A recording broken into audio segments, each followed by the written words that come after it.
을 정확히 보실 수 있기 때문에 우리는 다른 사람을 함부로 판단하는 일이 없어야 한다고 말씀드렸습니다. 고린도전서 2장 15절에 신령한 자는 모든 것을 판단하나 자기는 아무에게도 판단을 받지 아니하느니라 말씀한 대로 우리가 하나님의 마음을 닮아 신령한 차원에 들어갈수록 범사의 올바른 판단과 분별을 할 수 있습니다. 오늘도 말씀을 들으실 때 여러분의 생각이 하나님의 뜻에 얼마나 일치하는지 점검해 보시며 깨닫고 발견하는 것마다 빛으로 나오시기를 주님의 이름으로 기원합니다. 욥을 향해 엘리후의 당돌한 지적과 책망이 계속됩니다. 욥기 36장 1절 2절에 엘리후가 말을 이어 가로되 나를 잠깐 용납하라. 내가 내게 보이리니 이는 내가 하나님을 위하여 오히려 할 말이 있음이라 말합니다. 엘리후가 나를 잠깐 용납하라고 한 말에서 지금까지 서로 얼마나 격렬하게 변론하고 있었는지를 알 수 있습니다. 흔히 변론할 때는 상대의 말이 끝나기 전에 그 말을 끊고 반박하는 경우가 많습니다. 그런데 욥기는 서로 말을 주고받은 순서대로 기록한 것이 아니라 한 사람의 말을 정리해서 몇 장씩 기록한 다음 또 다른 사람의 말을 정리해서 기록하는 방식으로 구성되어 있습니다. 친구들과 엘리후가 욥을 향해 얼토당토하는 말들을 할 때 욥이 어찌 가만히 듣고만 있었겠습니까? 지금 엘리후가 나타나서 말을 이어가고 있는 장면이 여러 장에 걸쳐 나오고 있지만 그 중간에 욥이 아무 말도 하지 않아서 계속 엘리후의 말만 있는 것이 아니라는 것이죠.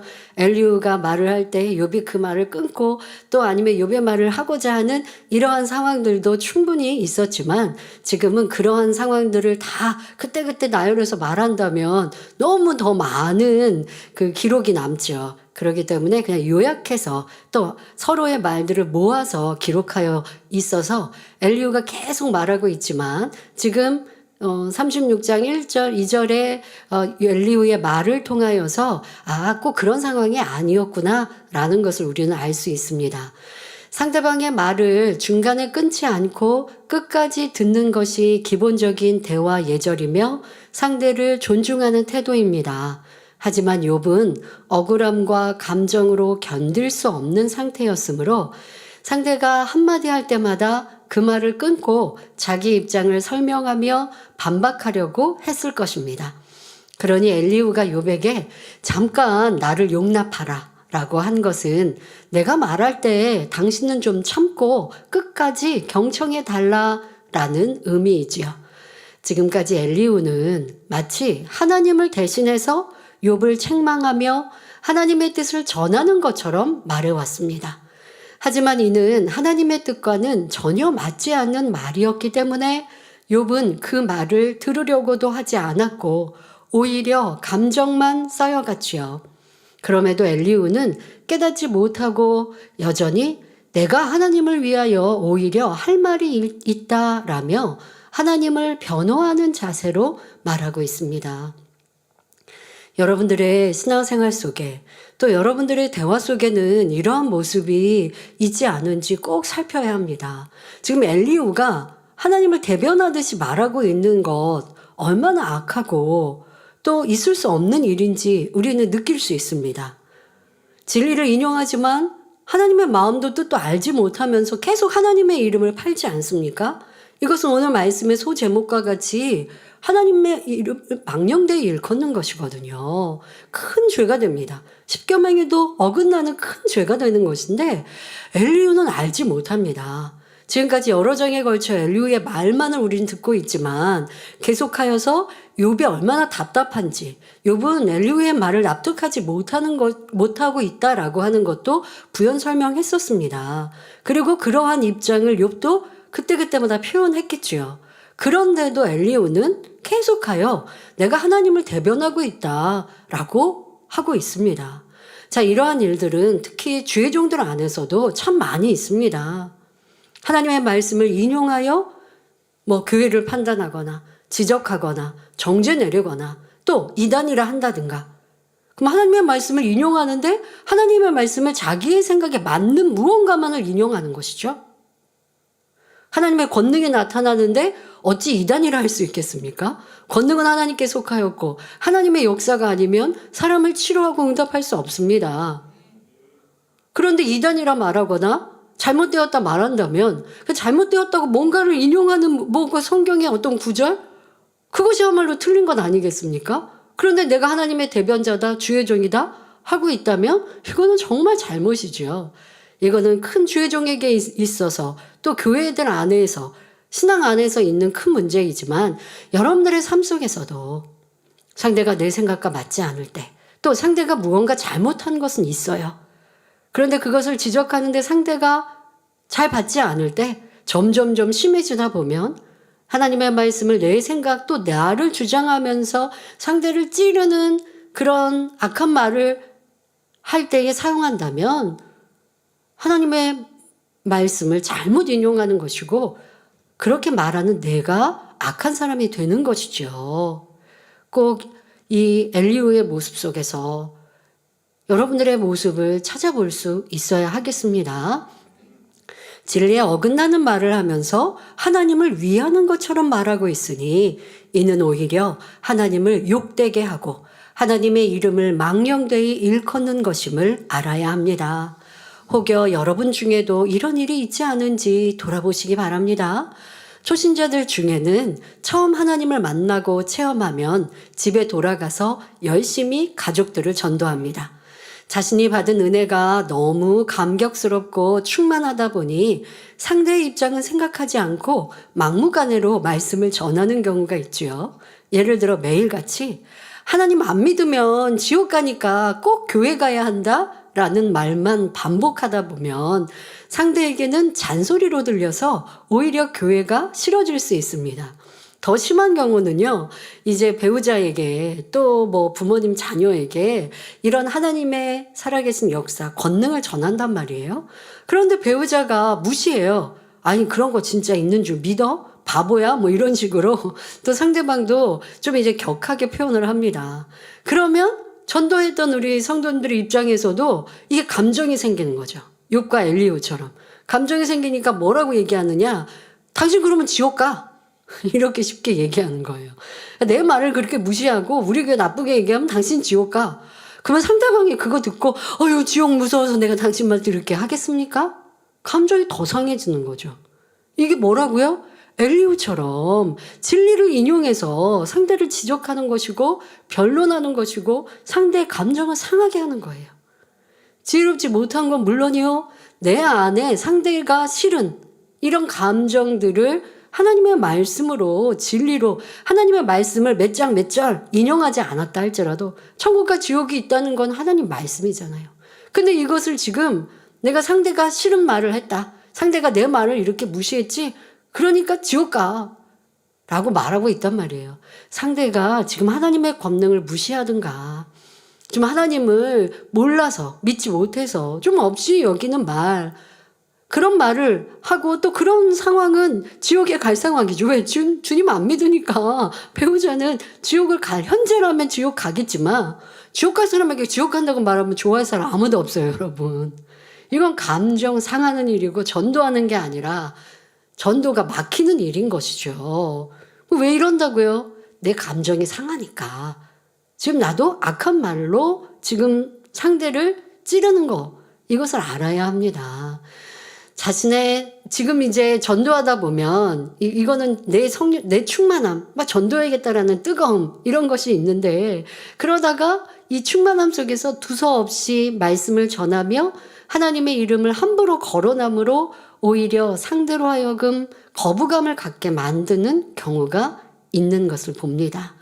성령의 주관을 받아서 지혜롭게 말씀을 전해야 하는데 자기 생각 속에 잘못 전달함으로 하나님의 영광을 가리거나 오해의 소지를 남기고 핍박을 자초하기도 하지요. 그러므로 전도할 때는 먼저 기도하여 성령의 주관에 따라 지혜롭게 하시기 바랍니다. 무엇보다 은혜로운 말과 행실로 본을 보임으로써 당신을 보니 나도 교회 가고 싶다라는 말을 들을 수 있어야 하겠습니다. 어떤 경우는 아내가 먼저 교회를 다닌단 말이에요. 근데 남편 처음에는 핍박을 했어요. 그런데 아내가 변화된 모습으로 살아갑니다. 전에는 좀 퉁명스럽고 짜증도 많이 냈고 했는데 이제 어느 순간에 보니까 짜증도 없어지고 말도 곱고 사랑스럽게 또 남편을 잘 섬깁니다. 그렇게 점점점 달라지는 모습을 보니까 남편이 아내가 교회 가는 것을 핍박을 안 해요. 왜? 아내의 상황이 달라진 건 내가 달라진 것도 가정의 형편이 달라진 것도 아닌데 아내가 교회 가면서부터 그러니까 이게 생각하게 되시는 거죠. 남편도. 근데 그렇게 생각하게 되려면 좀 시간이 필요해요.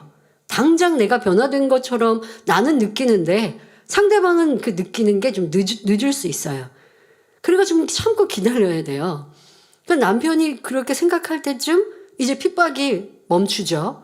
자, 그런데 아내는 계속 교회를 다니면서 더 좋은 모습으로 달라집니다. 집안 청소도 깨끗하게 하고 식사도 맛있게 차려주고 말도 더 곱게 하고 남편을 응원하는 모습으로 달라집니다. 그러면 남편이 이제 기분이 점점 이제 좋아지죠. 핍박은 완전 사라집니다. 그러다가 도리어 남편이 당신 가는 교회는 어때? 하고 은근히 물어봅니다. 왜? 아내가 달라졌으니까. 그럼 이제 아내가 우리 교회 좋은 거, 내가 은혜 받은 거 이렇게 조금씩 전도하겠죠? 근데 전도하는데 같이 교회 가자는 말을 안 해요. 아내가. 그러면 나중에는요. 남편이 나도 그 교회 한번 데려가 봐. 당신 가는 교회. 도리어 남편의 입장에서 먼저 교회 가겠다는 말이 나오기도 합니다.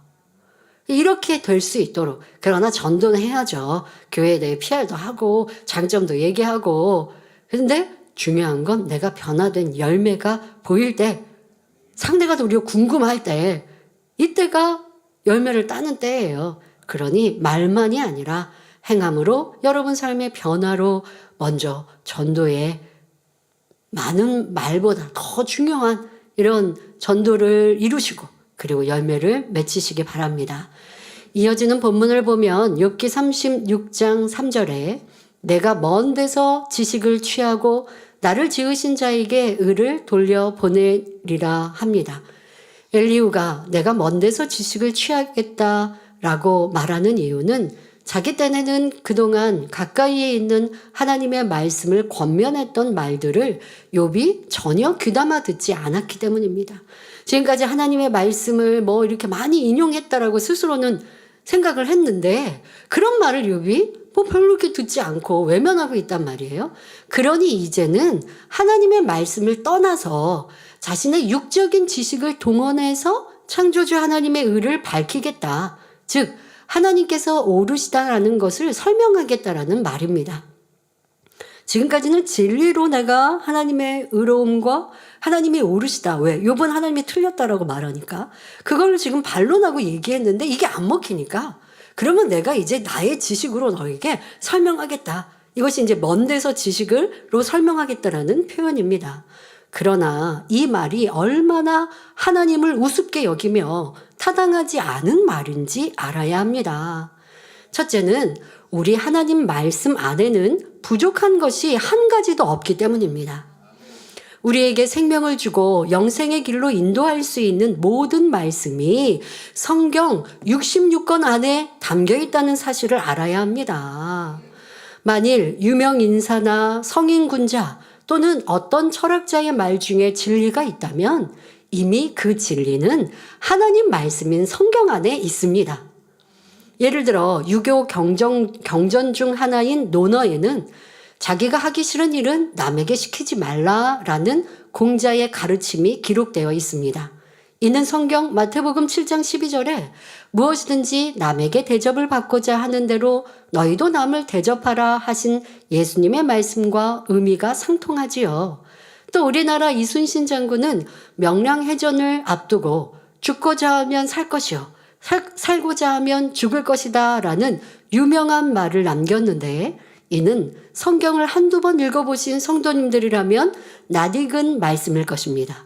바로 누가복음 17장 33절에 예수님께서 무릇 자기 목숨을 보전하고자 하는 자는 잃을 것이요 잃는 자는 살리리라 하신 말씀이지요. 이 외에도 동서고금을 막론하고 악을 버리고 선하게 살라 이웃에게 베풀며 살라는 격언들이 많이 있는데 이 모든 진리는 하나님의 말씀인 성경에서 찾아볼 수 있습니다. 그러므로 우리는 하나님의 말씀을 전할 때 사람의 가르침을 인용하는 일이 없어야 합니다. 이는 피조물을 하나님과 동등한 위치에 두거나 하나님 위에 올려놓는 일이 되기 때문입니다. 엘리후가 먼 데서 지식을 취하겠다고 한 말이 타당치 않은 이유 둘째는 영적인 것을 설명할 때나 하나님의 말씀을 전할 때는 장황한 지식보다 현실적인 비유가 적합하기 때문입니다. 예수님께서는 복음을 전하실 때 사람들이 깨우치지 못하면 현실에 맞게 비유들어 설명해 주셨습니다. 예를 들어 니고데모에게 물과 성령으로 거듭남에 대해 가르치실 때는 바람을 비유로 들어주셨습니다. 요한복음 3장 8절에 바람이 임의로 불매 내가 그 소리를 들어도 어디서 오며 어디로 가는지 알지 못하나니 성령으로 난 사람은 다 이러하니라 말씀하셨지요. 이 외에도 영적인 것을 설명하실 때 열처녀의 비유, 씨 뿌리는 자의 비유, 겨자씨의 비유, 혼인잔치의 비유 등 일상생활에서 접할 수 있는 것들을 비유들어 주셨습니다. 어려운 말로 하신 것도 아니요. 화려한 지식을 섞어서 말씀하신 것도 아니었습니다. 그럼에도 당시 제자들은 성령을 받지 않은 육적인 상태였기에 예수님의 말씀을 깨닫지 못하는 경우가 많이 있었습니다. 예를 들어 요한복음 2장 19절에 너희가 이 성전을 헐라 내가 사흘 동안에 일으키리라 말씀하셨는데 여기서 성전은 성전 되시는 예수님의 육체를 가리켜 말씀하신 것이었습니다. 하지만 제자들은 당시에는 깨닫지 못했고 예수님께서 죽으셨다가 부활하신 후에야 이 말씀을 기억하고 믿게 되었지요. 원로 목사님께서도 부활에 대해 설명하실 때 우리와 가까운 자연 현상이나 상식적인 것들을 비유하여 하나님의 전능하심과 부활을 믿을 수 있게 증거해 주셨습니다. 예를 들어 겨울엔 죽은 듯이 앙상한 나무들도 봄이 되면 어김없이 새순이 돋아납니다. 군뱅이가 변해서 보여주세요 화면. 참 저거는 뭐 빨리 돌린 화면이지만 아까 앞서서 앙상했던 나무에 새순이 돋고 그리고 지금 화면처럼 저렇게 새순 안에서 이제 꽃이 피어날까요? 어디까지? 화면이 어디까지 있어요? 없어요? 끝이에요? 저러다 이제 꽃이 피어나면 지금 이제 새순이 돋아난다 했으니까 새순이 돋아나는 것까지 하셨네요. 그리고 꽃이 피고 또 열매가 맺는 것은 꽃이 지면 열매가 맺고 참 이것은 죽은 것 같은 나무 앙상했던 나무에서 이런 현상이 이루어지는 것 부활을 우리가 또 연상할 수 있지 않습니까? 또 군뱅이가 변해서 전혀 새로운 매미가 됩니다. 날아가는 거? 뭐예요? 저건 나비. 저렇게 나비인가요? 저거는? 또 번데기가 어느 순간에 나비가 되어서 날아갑니다. 참 얼마나 놀랍습니까? 이처럼 하나님의 말씀을 전할 때는 일상생활에서 접할 수 있는 것을 비유들어서 지혜롭게 해야 하는 것입니다. 그런데 엘리후는 주변의 현실에서 이해할 수 있는 것으로 말하지 않고 오히려 먼 데서 지식을 취하겠다고 합니다. 그동안 엘리후는 엉터리 비유만 들었기 때문에 욥을 이해시킬 수가 없었습니다. 하나님은 의로우신 분이어서 죄인에게만 징계하신다. 욥이 죄인이기 때문에 하나님께서 욥을 치신 것이다 라고 했는데 이런 말들은 욥을 납득시킬 수도 변화시킬 수도 없었지요. 또 엘리후는 창조주 하나님께 자기 의를 그런데 지금 이제 먼 데서 이렇게까지 설명했는데도 자기는 나름대로 뭐 진리를 인용해서 하나님의 말씀을 인용해서 욥을 납득시키려 했는데 욥은 듣지도 않고 무시했단 말이에요. 그러니까 이제는 내가 먼 데서 또 내 지식을 활용해서 너를 깨우쳐 주겠다라고 하고 있으니 얼마나 교만한 것입니까? 나는 이렇게 먼 데서 가지고 와서 너를 가르칠 정도로 이렇게 뛰어난 사람이야 라고 말하는 것과 다름이 없는 것입니다. 이 참 교만함의 극치를 보여주는 것이죠. 또 엘리후는 창조주 하나님께 자기 의를 돌려보낸다고 했는데 자신이 의를 행치 못하면서 어떻게 하나님께 의를 돌려보낼 수 있겠습니까? 범사에 우리의 말과 행실에서 그리스도의 빛과 향기가 바래질 때 사람들은 역시 하나님을 믿는 사람들은 다르구나 라고 고백하게 되고 이로써 하나님께서 영광 받으시게 됩니다.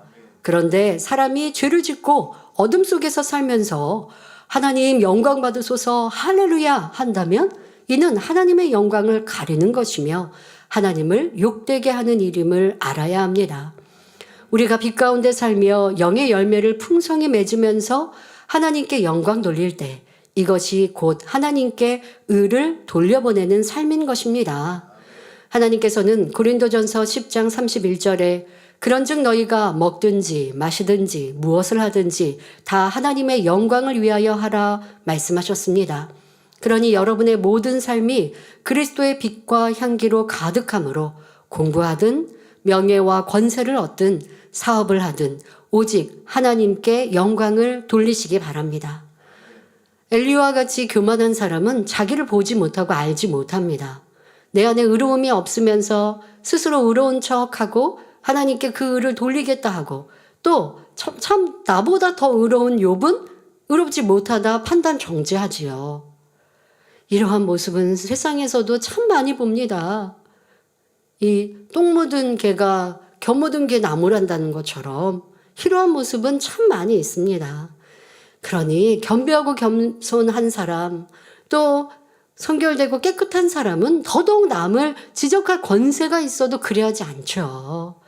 여러분 스스로도 내 입술은 내 모습은 어떠한가? 나보다 나은 사람을 나는 뭐 이렇게 지적하지는 않고 비판하지는 않지만 저 사람은 뭐 이렇게 잘못하니까 부족하니까 나는 그 사람보다 나으니까 지적할 권한이 있다. 그것 또한 내 안에 교만한 힘을 알아야 하겠습니다. 이어지는 본문을 보면 욥기 36장 4절에 진실로 내 말이 거짓이 아니라 지식이 구비한 자가 너와 함께 있느니라 했는데 이 말은 무슨 의미일까요? 먼저 진실로 내 말이 거짓이 아니라고 한 것은 자기 말을 합리화하기 위함입니다. 자기 말이 얼마나 타당하며 지혜로운 말인지를 강조하는 표현이지요. 지금까지 엘리후는 자신이 지혜롭고 총명한 자라고 은근히 과시해 왔습니다. 앞에서 욥과 친구들에게 총명한 자들아 내 말을 들으라. 지혜 있는 자들아 내 말을 들으며 지식 있는 자들아 내게 귀를 기울이라 라고 말할 정도로 자신은 그들보다 총명함과 지혜의 수준이 더 높다는 뜻이지요. 여러분 지혜 있는 자 내 말을 들으라 하면 지혜 있는 자보다 나는 높으니까 말할 수 있잖아요. 총명한 자 내 말을 들으라. 내가 당신들을 가르치겠다 하면 그 총명한 자보다 나는 더 높다는 거예요. 지금 이렇게 말하였던 엘리후입니다. 그런데 똑똑하고 교양 있는 욥의 친구들도 옆에서 잠잠히 듣고 있는데 욥만은 엘리후의 말을 듣지 않습니다. 그러니 엘리후는 욥에게 지식을 구비한 친구들이 당신과 함께 있지 않습니까? 당신의 친구들도 내 말을 긍정하며 보증하고 있으니 당신도 교만을 버리고 내 말을 들으십시오 라고 말하고 있는 것입니다. 그러나 만일 자기 말에 확신이 있다면 굳이 이런 설명이 필요치 않습니다. 자기가 한 말을 자기도 믿을 수 없고 상대방은 더더구나 믿지 않을 것 같으니 구구절절 설명이 필요하고 주변 사람들을 보증으로 세우는 것이지요. 여러분 이러한 모습이 우리에게 참 많이 있는데요. 그만큼 내게 진실함이 결여되어 있는 것이고 상대에게 좀 유게 표현해 볼까요? 내 말이 안 먹히니까 다른 사람들이라든가 이거를 인용하는 것이고 또 여러 번 말해야 하는 그 진실이 결여된 모습입니다. 예를 들어서 사람들이 약속을 할 때 다음과 같은 현상이 종종 일어납니다. 내일 11시에 만나자라고 한 번의 약속으로 끝나면 좋겠지만 실제로는 반복해서 확인하고 재차 강조합니다. 내일 11시야 잊지 마. 오전에 약속한 거 기억해. 내일 몇 시라고 했지? 라고 여러 번 확인하는데 이는 서로 신뢰가 부족하기 때문입니다. 그러니까 내가 진실함이 부족한 부분도 있지만 또 상대를 못 믿으니까 그리하고, 그러니까 서로 그렇게 신뢰가 없을 때는 여러 번 반복하여 확인하고 또 약속해야 하는 이 번거로움이 있지 않습니까? 이뿐 아니라 교회 안에서도 자신의 열매로 인정받고 사랑받으면 됩니다. 그런데 어떤 사람들은요, 윗사람의 이름을 팔면서 자신을 드러내기도 합니다. 자, 이러한 일은 여러분들이 꼭 기억해서 경계하십시오. 그러한 사람들의 말은, 그러한 사람들에 대해서는 여러분들이 경계할 부분이 충분히 있다라고 지금 이 말씀을 기억하십시오. 자, 어떠한 경우입니까? 윗사람의 이름을 파면서 자기를 이제 드러내는 경우. 예전에도 그랬고 지금도 목자님이 나를 이렇게 말씀하셨어. 나를 이렇게 칭찬하셨어. 나를 이렇게 인정해 주셨어. 나를 이렇게 기대해 주셨어. 이러한 말 예전에도 많았지만 혹여 지금도 그렇게 인용하는 분들이 있다면 여러분, 그런 분들은 좀 경계 대상입니다. 지금은 또 제 이름을 파는 경우도 있을 수 있죠. 아니, 당회장님이 나에게 이렇게 잘한다고 하셨고, 내가 믿는다고 하셨고, 나를 이렇게 칭찬하셨어 라고 하는 것도 경계해야 하겠습니다. 그러면 나 진짜 그런 말 들었는데요. 자, 그런 말을 들었다. 나에게 기대하시는 말씀을 예전에 해주셨다. 그러면 그런 열매로 내가 나오면 돼요. 그러면 상대가 나를 칭찬할 거예요. 그러면 그때서 목사님이 나를 이렇게 기대해 주셔서 내가 이렇게 믿고 변화되었네요. 그렇게 하면 돼요. 그런데 내가 지금 열매가 없으면서 목사님께서 나에게 이렇게 칭찬해 주셨어요. 내가 볼 때 목자님께서 나에게 그렇게 머리 될 사람인데 왜 사람들이 그렇게 모르지? 이렇게 말씀하셨어요. 이거 뭐예요? 나를 이렇게 머리로 인정해 주세요 라고 하는 말이거든요. 칭찬은 내 입으로 하는 게 아니고 상대의 입으로 듣는 거예요. 나를 칭찬하는 목자의 말을, 아니면 나를 칭찬하는 윗분의 말을 나도 듣고 다른 사람도 들었다. 다른 사람도 알잖아요. 그러면 그 사람의 입으로 나를 칭찬해 주면 되는 것이지 내 입으로 할 필요가 없는 거거든요. 근데 그렇게 윗분의 말을 인용한다면 그건 자기를 드러내고자 하는 말인 것이죠. 또 자신의 의견과 생각을 주장하면서 전에 왜 윗분이 이렇게 말씀하셨잖아. 내 의견과 같은 말씀을 하셨잖아. 라고 주장하는 사람도 있습니다. 지금 엘리후도 자기 말은 거짓이 아니며 이는 욥의 곁에 있는 친구들이 보증한다고 강조하는 그러한 내용으로 말하고 있는 것입니다. 엘리후는 자기 말이 맞다고 이런저런 말로 표현하지만 우리는 자기 자신도 틀릴 수 있고 오직 하나님의 말씀만이 온전히 신뢰할 수 있는 진리임을 명심해야 합니다. 사람은 때로 시건하며 약속을 지키지 않지만 하나님께서는 결코 시건치 않으시며 말씀하신 바를 다 실행하시는 분입니다. 그러니 성경에 기록된 예언들은 그대로 이루어져 왔고 이제 남은 것은 주님의 재림과 7년 환란, 청년 왕국, 백보자, 대심판 등 앞으로 이루어질 몇 가지 일들 뿐이지요. 지금은 성경에 기록된 대로 지식에 지식을 더하고 모든 것이 빨라지며 사랑이 식어지고 불법이 성한 마지막 때입니다. 그러므로 마지막 때를 살아가는 우리는 다시 오실 주님을 사모하며 더욱 깨어 신부단장에 힘써야 하겠습니다. 이어지는 본문을 보면 욥기 36장 5절 6절에 하나님은 전능하시나 아무도 멸시치 아니하시며 그 지능이 무궁하사 악인을 살려두지 않으시며 고난받는 자를 위하여 신원하시며 말합니다. 하나님은 전능하신 창조주이십니다. 우리 사람에게는 한계가 있지만 하나님께는 한계가 없습니다. 하지만 하나님은 사랑 자체이시므로 아무리 부족한 사람이라도 결코 멸시치 않으시지요. 또 하나님은 지능이 무궁무진하시기 때문에 그 누구도 하나님의 지식과 지혜를 따라갈 수 없습니다. 엘리후는 이렇게 하나님에 대해 잘 표현하는 듯 하다가 또 다시 엉뚱한 말을 합니다.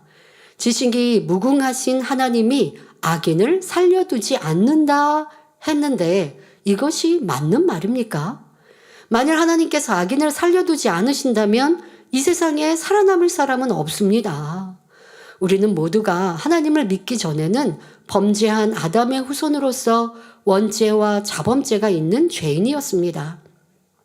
그러나 하나님께서 예수 그리스도의 보혈로 우리의 모든 죄를 씻어주시고 믿음으로 의롭다 칭하시며 하나님의 자녀 삼아주셨습니다. 어떤 악인이라도 오래 참고 돌이킬 기회를 주시며 마음 중심에서 회개하면 용서해 주시지요. 그러니 하나님이 악인을 살려두지 않으신다고 한 엘리후의 말은 전혀 맞지 않습니다. 또 하나님은 고난받는 자를 위하여 신원하신다 했는데 이는 악인들에 의해 고통받는 사람들의 억울함을 풀어주시는 하나님, 즉 옳고 그름을 분명히 가려서 역사하시는 공의의 하나님이라는 의미입니다. 이는 결국 하나님께서 욥을 치신 이유가 타당함을 주장하는 말이지요. 즉 아무도 멸시치 않으시는 좋으신 하나님, 고난받는 자를 신원해 주시는 공의로우신 하나님께서 당신을 이렇게 치신 것은 당신이 악인 중에 악인이기 때문입니다. 당신이 악하기 때문에 죽이려고 이렇게 치신 것이니 아무 소리 하지 마십시오. 이렇게 말하고 있는 것입니다. 엘리후는 하나님에 대해 옳은 설명을 하는 듯 하다가 끝에 가서 엉터리 말로 바꿔버리는 것을 볼 수 있습니다. 이것이 바로 원수마귀 사단의 대화법입니다. 에덴 동산에서 뱀이 하와를 미혹할 때도 하나님이 참으로 너희더러 동산 모든 나무의 실과를 먹지 말라 하시더냐? 라고 물었습니다. 하나님께서는 동산 각종 나무의 실과를 먹되 선악과만은 먹지 말라고 하셨는데 그것을 뱀도 알고 있는데 이 말씀을 왜곡하여 물은 것이지요. 오늘날도 하나님 말씀을 가지고 교묘하게 인용해서 미혹하는 경우가 많기 때문에 항상 깨어서 진리로 분별해야 합니다. 진리나 선한 말로 시작하여 사람들의 마음을 산 후 자신의 생각, 판단, 정죄를 가미하면 듣는 사람들은 앞에 진리를 얘기했으니 뒤에 비진리를 얘기해도 분별치 못하고 받아들이는 경우가 많이 있습니다. 여러분들도 이러한 것을 경계하셔야 돼요. 그리고 앞서도 말씀드린 대로 윗사람의 이름을 팔고 인용하여서 자기를 드러내는 경우 또 자기 말이 옳다라고 주장한다라고 했는데 여기에서도 여러분들 적용하셔야 합니다. 여러분들 지금 말씀드린 대로 앞에는 막 진리로 막 은혜로운 말을 했어요. 그런데 뒤에 가가지고 또 비진리의 말을 넣어도 앞에 은혜 받은 것 때문에 뒤에는 분별 못하는 게 우리 성도들의 모습 속에도 참 많이 있더라는 것이죠. 그래서 그렇게 우리 성도들 미혹할 때 예전에도 보면 좋은 이렇게 레파토리가 뭔지 아십니까? 목자님 칭찬하고 목자님을 많이 사랑하는 것처럼 얘기해요. 난 목자님을 너무너무 사랑하고 신뢰하는 것처럼 얘기해요. 그러면 듣는 성도가 상대가 야, 저 사람은 참 내가 믿을 만한 사람이구나 라고 마음문을 열어요. 그러다가 어느 순간에는 이제 내 본색으로 드러내면 내가 상대에게 내 유익을 구하려고 한다든가 상대를 미혹한다든가 근데 분별을 못하는 것이죠. 자, 더 여러분들에게 한번 또 다른 예를 들어보겠습니다. 상대가 나에게 선하게 대하고 또 칭찬도 해주고 진리의 가르침도 많이 해줍니다. 그러니 상대를 좋아하고 신뢰할 수 있죠. 그런데 그 사람의 입에서 그러니까 어느 때에는 그 사람의 입에서 다른 사람을 판단하고 정죄하며 악한 말을 낸다면 여러분은 정확히 분별할 수 있나요? 상대가 악하다 정죄하라는 것이 아니라 지금 저 상대방이 지금 이 말을 하는 거는 선한 말이 아니구나. 이건 남을 험담하는 것인데 라고 분별할 수 있어야 여러분들이 악에 물들지 않고 미혹되지 않는 것입니다. 그런데 사람들이 그렇지 못하다는 것이죠. 그래서 저는요 이런 생각을 합니다. 우리가 모든 사람을 다 믿어주고 귀히 소중히 여겨야 합니다만은 아직 온전히 변화되지 않았을 때는 장점도 있지만 단점도 있을 수 있는 거예요. 그러니까 장단점을 잘 알 수 있어야죠. 근데 보통은 우리가 단점을 막 보아서 저 사람은 나쁜 사람이야 라고 치부하는 경우가 있지만 그게 아니라 그런 사람에게도 장점을 찾고 그래서 할 수 있다 믿어주는, 그렇게 돼야 많은 사람을 또 함께 갈 수 있거든요. 안 그러면 실망하고 저 사람은 안 되나 보다 해버리면 같이 함께 못 가죠. 그러니까 단점이 많아도 장점을 찾으려고 노력해요. 근데 장점이 많은 사람에게도 단점이 또 있을 수도 있어요. 아직 온전하기 전까지는. 그때도 실망할 필요도 없고 아니면 장점은 있지만 단점을 내가 못 본다 이것도 안 되죠. 저분에게는 장점이 참 많은데 이거는 고쳐야 되는구나 라고 느끼면 그것을 내가 사랑스럽게 권면해주면 되는 것이죠. 그런데 장점으로 내가 봤던 사람, 내가 좋아하는 사람의 단점도 장점으로 착각하면 안 되잖아요.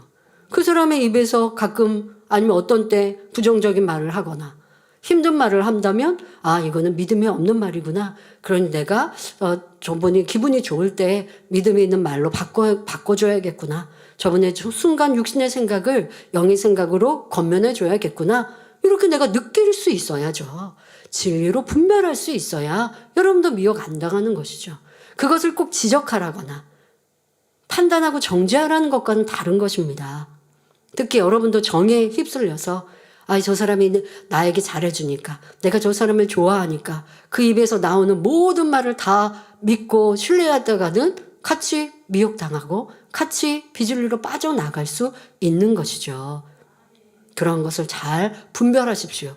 제가 여러분들에게 진리를 말하다가 비진리로 나 이게 너무 힘든데, 아니면 저를요 누가 이렇게 괴롭히는데 어떻게 그럴 수 있어요? 하면 우리 당회자님이 너무 힘드셔서 유괴 얘기를 하시는구나. 내가 많이 기도해 드려야지. 이렇게 생각하셔야지 같이 그 말을 듣고 저 사람은 악한 사람이구나. 저 사람은 있을 수 없는 사람이구나 하고 같이 미워해버리면 되겠냐고요. 근데 그렇게 된다니까요. 내가 저 사람을 좋아하니까 그분이 어떤 남을 험담하는데 그 험담함이 같이 미움으로 바뀌어버리는. 그럼 말한 사람도 너무 악한 거죠. 내 감정으로 상대도 미워하게 만들었으니 악한 것이고, 그리고 그 말을 듣고 분별 못하고 따라가면 이게 소경을 인도하는 것이죠.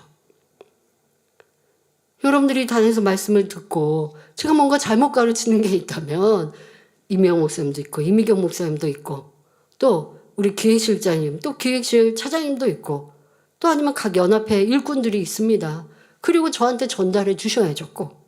이건 진리가 아닌 것 같은데요. 이제까지 들은 성결의 복음이 아닌데요. 라고 얘기해 주실 수 있어야죠.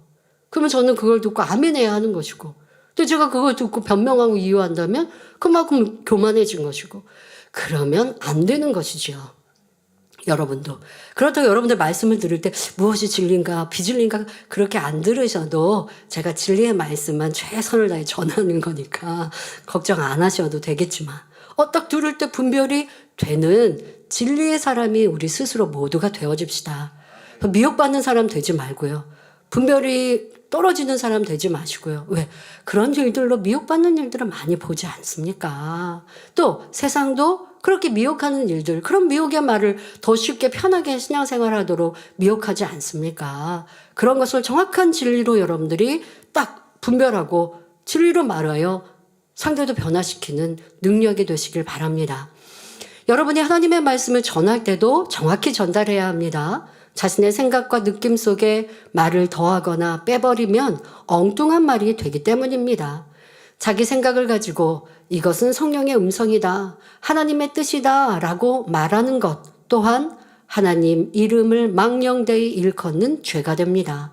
그러므로 하나님의 말씀을 바로 깨우치고 바로 양식 삼으며 성령 안에서 바로 가르침으로 하나님의 이름을 결코 망령되이 일컫는 일이 없어야 하겠습니다. 엘리후는 감정이 극에 달해 점점 심한 말로 욥을 비난하며 정죄해 나갑니다. 지혜와 지식이 무궁하신 하나님께서 어찌 욥의 악함을 모르시겠는가? 이렇게 뜯어보고 저렇게 뜯어봐도 욥은 악인일 수밖에 없다는 것이 그의 주장입니다. 이어서 욥기 36장 7절에 그 눈을 의인에게서 돌이키지 아니하시고 그를 왕과 함께 영원히 위에 앉히사 존귀하게 하시며 했는데 이는 진리에 맞는 말입니다. 하나님께서는 구원받은 하나님의 자녀들을 불꽃 같은 눈동자로 지켜주십니다. 우리의 눈동자 하나 굴리는 것도 다 보고 계시며 머리털 하나까지 다 세고 계시지요. 더구나 하나님께서 인정하시는 의인과는 늘 동행하시며 모든 기도에 응답해 주시고 마음의 소원도 이루어 주십니다. 시편 34편 15절에 여호와의 눈은 의인을 향하시고 그 귀는 저희 부르짖음에 기울이시는도다 말씀한 대로입니다. 물론 여기서 의인이란 출애굽기 15장 26절에 말씀하신 대로 하나님 보시기에 의를 행하는 사람을 말합니다. 이런 사람은 이 땅에서도 머리 되는 축복을 주시고 장차 천국에서도 하나님 보좌가 있는 새 예루살렘에 들어가는 축복을 주시지요. 성경을 보면 아브라함, 모세, 다니엘과 그의 세 친구 등 하나님 앞에 인정받았던 의인들은 모두 이러한 축복을 받았습니다. 이에 대해 엘리후는 그를 왕과 함께 영원히 위에 앉히사 존귀하게 하신다 말하고 있습니다. 그런데 엘리후는 이 말을 결코 좋은 의도에서 한 것이 아닙니다. 바로 욥을 짓밟아 버리려는 목적으로 한 말이지요. 욥은 그동안 하나님에 대해 내가 아무리 불러도 응답도 없으신 하나님, 의로운 내 길을 막아버리고 내 면류관도 없애버리신 나쁜 하나님, 악한 자에게만 축복 주시고 선한 자에게는 오히려 악으로 갚으시는 하나님이라고 누누이 말해왔습니다. 이는 엘리후가 듣기에 너무나 타당치 않은 말이므로 욥에게 다음과 같은 말로 깨우쳐 주고자 하는 것입니다. 욥 당신은 스스로 의롭다고 말하지만 만약 당신이 정말 의인이라면 하나님께서 당신을 항상 불꽃 같은 눈동자로 지켜주시며 존귀한 자리에 올려주셨을 것입니다. 그런데 당신이 이렇게 고난을 겪고 있는 것은 당신이 악인 중에 악인이기 때문이 아닙니까? 이렇게 비웃는 어조로 말한 후 엘리후는 계속해서 욥을 가르쳐 나갑니다. 욥기 36장 8절 9절에 혹시 그들이 누설에 매이거나 환난의 줄에 얽혔으면 그들의 소행과 허물을 보이사 그 교만한 행위를 알게 하시고 말합니다. 그런데 이 말은 앞절과 연결해 보면 앞뒤가 맞지 않는 것처럼 보입니다. 앞절에서는 하나님께서 의인을 그 눈동자로 늘 보호하시며 존귀한 자리에 이르는 축복을 주신다고 했습니다. 이런 축복을 받을 만한 의인이라면 그 소행이 옳아야 하고 허물이 없어야 하며 교만하지도 않아야 하지요. 그런데 그의 소행과 허물을 드러내고 교만한 행위를 알게 하신다 했으니 자칫 오해하기 쉬운 구절입니다. 우리가 이 말을 이해하려면 엘리후의 마음을 알아야 합니다.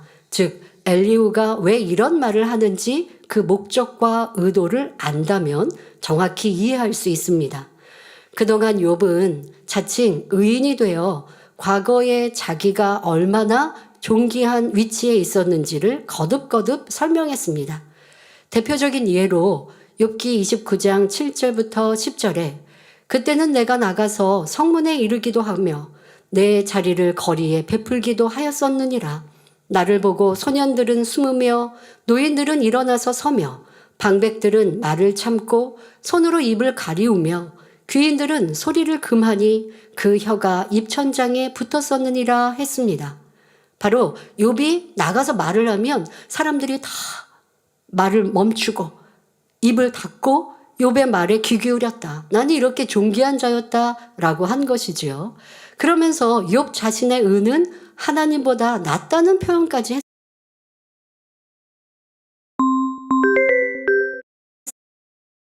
절대로 지금 같은 재앙이 닥칠 리가 없습니다. 그러니 욥이 주장하는 선행과 구제, 의로운 삶은 전부 거짓임이 드러나서 그 소문이 널리 퍼져나가고 있으며 욥은 그 허물과 교만함으로 환난의 줄에 매인 것이라 말하고 있는 것입니다.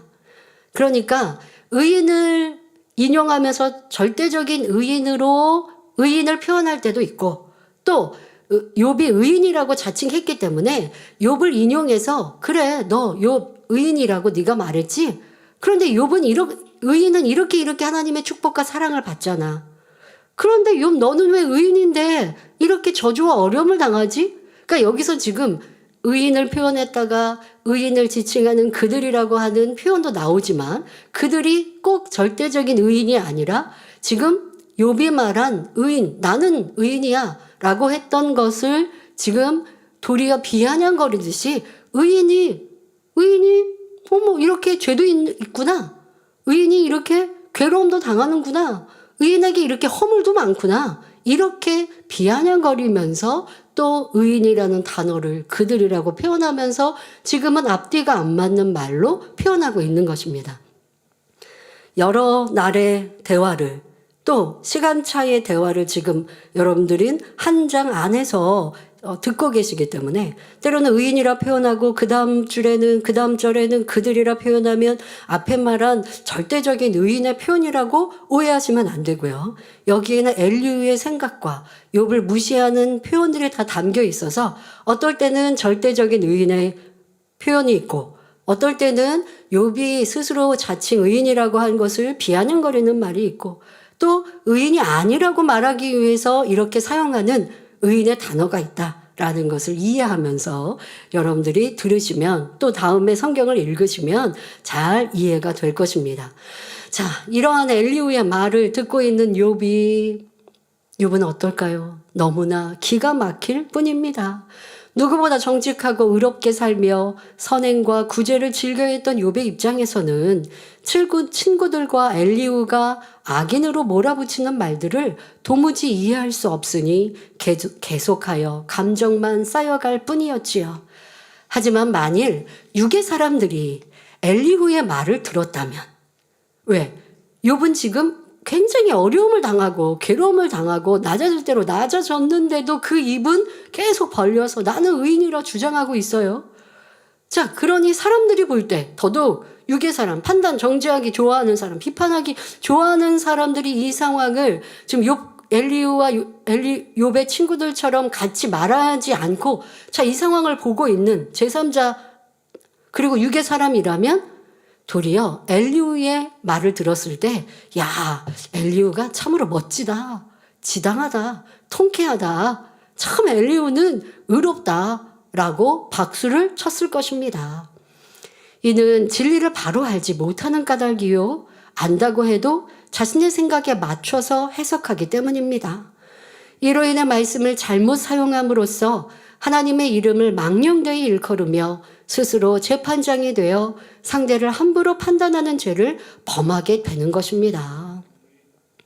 여러분들도 누군가의 말, 어떨 때는 내가 제3자에 대하여 참 불편하고 싫어요. 그런데 상대방이 그 사람에 대해서 진리를 인용하면서 잘 평가를 내려줘요.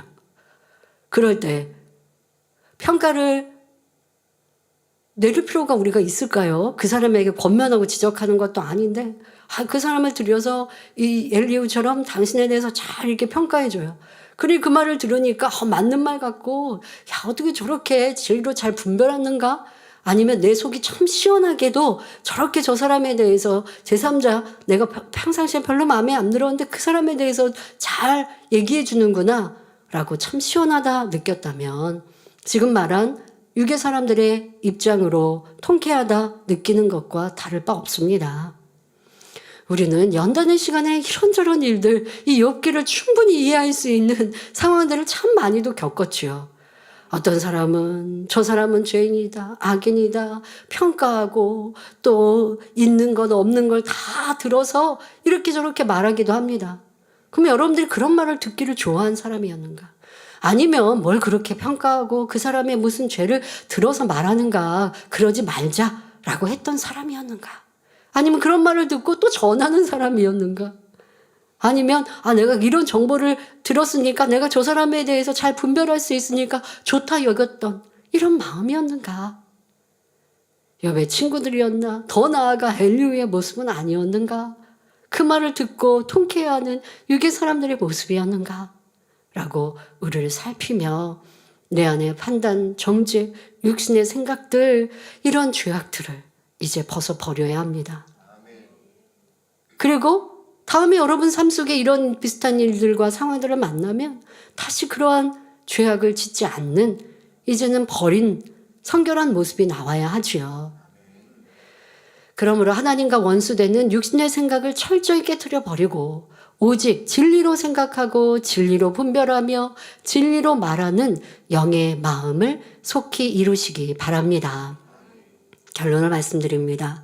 사랑하는 성도 여러분, 이사야 55장 8절 9절에 여호와의 말씀에 내 생각은 너희 생각과 다르며 내 길은 너희 길과 달라서 하늘이 땅보다 높음같이 내 길은 너희 길보다 높으며 내 생각은 너희 생각보다 높으니라 말씀하셨습니다. 그러니 우리는 범사에 자신의 생각과 방법, 이론대로 하지 말고 기도하여 성령의 음성을 들으며 모든 것을 하나님께 맞추어야 합니다. 하나님의 말씀을 대할 때나 어떤 상황을 볼 때도 성령 안에서 바른 해석을 해야 하지요. 그러지 못하면 하나님을 오해하게 되고 엘리후처럼 자기 감정 속에 남을 판단하며 육신의 생각에 맞춰서 하나님의 말씀을 엉뚱하게 인용할 수 있습니다. 하나님의 역사는 상황에 따라 사람의 마음과 그릇의 크기, 믿음에 따라 다양하게 나타납니다. 어떤 때는 사랑하는 사람에게 환난을 주시기도 하고 다윗 왕의 경우처럼 엄청난 징계를 하시기도 합니다. 여러분, 요셉이 무슨 큰 죄악이 있어서 그런 연단을 받아야 했습니까? 중심이 좋고 그릇이 아름답고 하기에 그를 큰 그릇 만드시기 위해서 그런 심한 어려움과 연단을, 또 오랜 시간의 그 연단을 받게 하신 것입니다. 사람으로서 성장한다면 지금 이 애굽의 총리에 서는 자리는 있을 수 없습니다. 그러나 하나님은 이스라엘의 큰 역사를 보실 때 애굽에 또 속하여야 하고 그러한 상황 속에 이스라엘을 족속을 지키시고 또 이스라엘 나라를 만드시는 이 모든 것들의 터전 속에 요셉이라는 이를 또 그런 어려움과 연단에 넣어 놓으시는데 그때에도 하나님을 믿기에 원망치 않고 넉넉히 이겨가시는 것, 우리는 이러한 말씀들 속에 하나님의 연단의 방법, 하나님의 이끄시는 방법은 각기 다르고 또 하나님 나라를 이루어가는 과정 속에 어떻게 사용하시는지는 우리가 다 알 수 없는 것이지요.